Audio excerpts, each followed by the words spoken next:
adalah sejumlah hal yang termasuk dalam data pribadi kita. Mulai dari nama lengkap kita, lalu nomor handphone, alamat lengkap, emergency contact yang menunjukkan bahwa orang tersebut merupakan kerabat dari kita, lalu kartu keluarga dan KTP baik nomornya maupun fotonya atau scan-nya.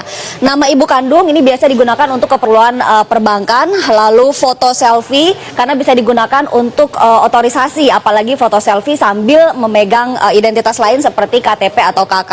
Berikutnya adalah nomor rekening kita dan juga slip gaji. Nah, bayangkan jika salah satu atau beberapa data ini jatuh ke tangan orang lain yang memang berniat jahat. Mereka bisa mengajukan pinjaman online misalnya dengan data kita. Uang diambil entah oleh siapa, tapi kita yang datanya masuk yang harus membayar cicilannya. Atau misalnya kita, data ini digunakan untuk dilibatkan dalam aksi terorisme atau jual beli narkoba misalnya. Amit-amit jangan sampai terjadi. Tapi data pribadi yang bocor ke pihak ketiga bahkan diperjualbelikan adalah fakta. Apa dasarnya mengatakan bahwa kebocoran ini adalah fakta? Ini yang pertama, ini terjadi pekan lalu. Banyak pelanggaran data pribadi, Google akan didenda 153 miliar rupiah. Alphabet Incorporated, perusahaan yang menaungi Google, harus membayar denda 11 juta dolar Amerika Serikat atau sekitar 153 miliar rupiah. Ini merupakan akumulasi dari 227 kasus pelanggaran data. Lalu masih dari artikel yang sama, saya mengambil dari cnnindonesia.com, disebutkan bahwa Google juga dituntut untuk kasus Y-Spy, yaitu mengambil data Wi-Fi rumah yang tidak dienkripsi berupa data-data pribadi si penghuni rumah. Caranya adalah dengan lewat mobil yang digunakan untuk proyek pemetaan Google Street View. Nah, kedua, terjadi pada pertengahan Juli lalu.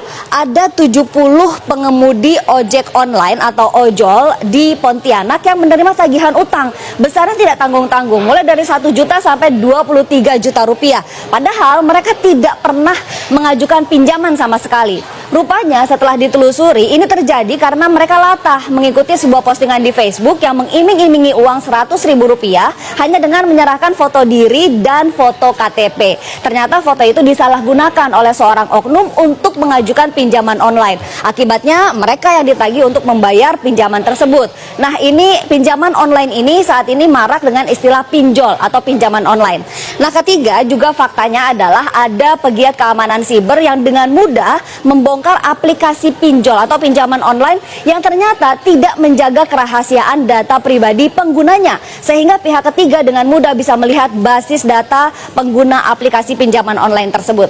Dan keempat tadi yang sudah disebutkan oleh Sumiang bahwa ada sebuah kelompok di Facebook namanya adalah Dream Market Official, tapi kemudian sudah berganti nama menjadi Jual Beli All Game dan sekarang diduga sudah berganti nama lagi. Ini adanya di Facebook dengan anggota lebih dari 71.000 orang. Isinya dari grup ini adalah kebanyakan jual beli data.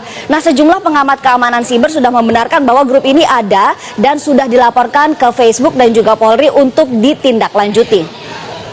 Kok bisa sih data pribadi kita bocor? Ini ada sejumlah penyebabnya. Yang sedang marak adalah akibat pengelola aplikasi pinjaman online yang ternyata tidak mengelola data dengan baik dan aman sehingga mudah diretas. Ini terjadi akibat menjamurnya aplikasi fintech atau financial technology. Meski sebetulnya pinjaman online ini hanyalah sebagian kecil dari financial technology dan pinjol atau pinjaman online bukan fintech. Fintech menjamur, pinjol menjamur, tapi ternyata pengelola menggunakan aplikasi template, tidak membangun aplikasi sendiri, sehingga kalau satu bisa diretas, maka yang lainnya tinggal menunggu waktu saja. Yang kedua penyebabnya adalah karena kecerobohan kita sendiri mengakses email, file, foto, dokumen yang tidak jelas secara sembarangan. Akibatnya data kita bisa ditambang di sana. Yang ketiga adalah dari penelitian Kaspersky yang menyebutkan bahwa penyebab lainnya ada di perusahaan, yaitu ada kecerobohan menyimpan data pribadi karyawan. Seperti misalnya ada keterangan pribadi, ada rincian pembayaran, gaji, bonus, tunjangan, dan lainnya, juga termasuk kode otorisasi di tempat-tempat yang sulit dikendalikan, seperti misalnya di cloud, di folder bersama, atau pada saat transfer file. Ini merupakan tempat-tempat atau saat-saat yang rawan data itu bisa diambil atau diretas. Nah, penyebab lainnya ada juga oknum dalam perusahaan yang memang sengaja mengumpulkan data dan menjualnya. Seperti misalnya oknum di perbankan, bahkan di tempat karaoke, karena ada data kita di sana. Oknum pengiriman barang di perusahaan pengiriman barang, e-commerce, bahkan operator telepon. Termasuk hati-hati kupon-kupon bekas undian di mana terdapat data pribadi Anda, itu juga bisa diperjualbelikan. Lalu apa sih yang bisa kita lakukan untuk melindungi data pribadi kita? Ombudsman Republik Indonesia sudah memperingatkan agar kita berhati-hati memberikan data pribadi kepada perusahaan yang mewajibkan mengisi data dengan super lengkap. Kita harus kritis untuk melihat seberapa perlu kita memberikan data tersebut. Jangan memberikan data berlebih yang ternyata tidak relevan dengan jasa yang diberikan. Ini kita harus hati-hati memberikan data pribadi. Nah, ini juga berlaku untuk setiap aplikasi yang kita unduh di ponsel.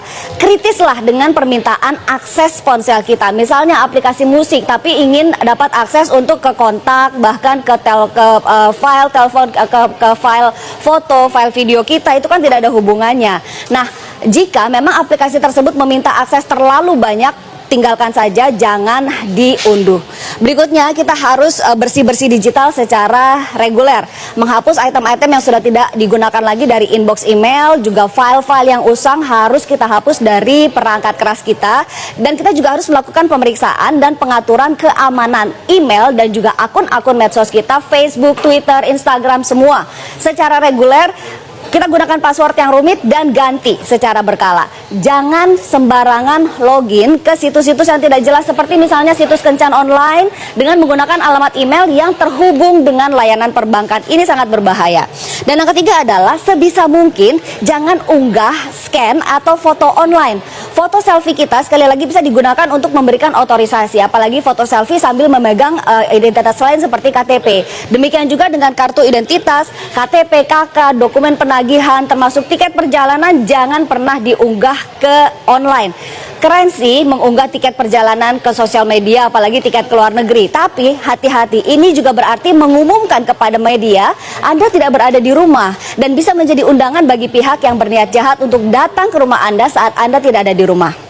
Yang kedua, yang berikutnya adalah perusahaan perlu menumbuhkan budaya peduli bisnis dan keamanan. Perlu ada edukasi bagaimana peran karyawan dan juga langkah-langkah yang perlu diambil untuk menjaga keamanan data perusahaan, sehingga sumber kebocoran jika memang berasal dari perusahaan itu sudah ditutup sumbernya. Berikutnya adalah negara harus hadir.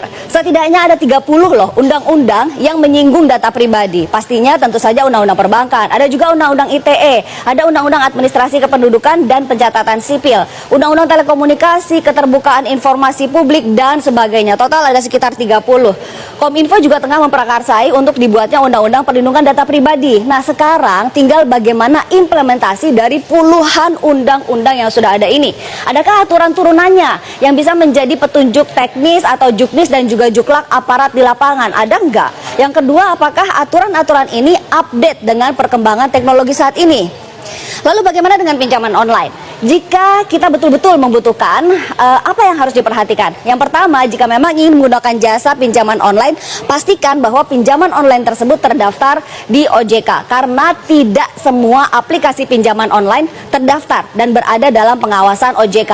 Jika Anda menemukan ada pinjaman online ilegal, Anda harus proaktif dan melaporkannya ke pihak keamanan dan juga OJK. Berikutnya, harus teliti dengan syarat dan ketentuan yang ada dalam aplikasi. Biasanya memang lazim ditemui bahwa syarat dan ketentuan ini ditulis dengan font yang kecil dan kontennya banyak sekali. Sangat dalam satu lembar itu banyak sekali yang harus dibaca. Tapi demi keamanan dan perlindungan diri, kita harus teliti membacanya. Tidak sedikit aplikasi yang bahkan mengiming-imingi bonus atau tambahan limit jika pengguna memberi akses ke berbagai data dan berbagai aplikasi yang ada di ponsel. Tujuannya apalagi kalau bukan menambang data pribadi kita dan yang ada di kontak kita. Berikutnya adalah waspada dengan permintaan akses data di ponsel, karena tidak hanya untuk permintaan data, kita juga harus waspada untuk izin publikasi data. Penyerahan data ke pihak ketiga bisa jadi legal karena kita sudah memberikan izin untuk mempublikasikan data pribadi kita. Hati-hati. Dan pemirsa, percayalah, tidak ada artinya berhati-hati, kritis, cermat, dan teliti di awal dibandingkan dengan menyesal kemudian karena data pribadi kita disalahgunakan untuk tindak kejahatan. Sumi, kembali ke Anda. Baik, terima kasih Ani Rami untuk pemaparannya.